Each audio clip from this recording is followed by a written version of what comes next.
Konnichiwa.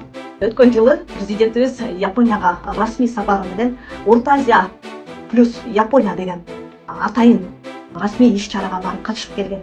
Эсиңиздерде болсо керек, быйыл дагы ошонун уландысы болуп жатат.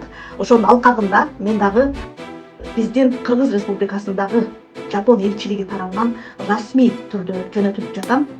Бул биздин иш-чаранын жүрүшүн дагы буюрса сиздерге көрсөтүп тааныштырып турмакчымын. Мен учурдан пайдаланып элчиликке мага ишеним көрсөтүп, мени жөнөтүп Кыргыз Республикасынын атынан жөнөтүп жаткандыгына абдан терең ыраазычылыгымды билдирем. Буюрса Кыргыз Республикасынын жапон тили мындан ары өркүндөп өсүшүнө дагы болсо салымымды кошо дегенчимин. Жапон тилинин окутуунун негизги максаты бул биринчи албетте билим чөйрөсүндө биздин жарандарды өсүп өнүктүрүү. Анан экинчиси жумушка орнотуу.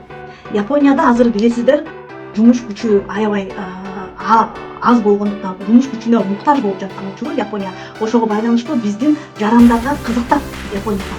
Ошон үчүн ушул биз жапон тилин ушундай биздин Японияга кызыккан жарандарга дагы үйрөтүп окутуп, жумушка жөнөтүп, ошол жактан тажрыйба топтоп келип биздин балдар.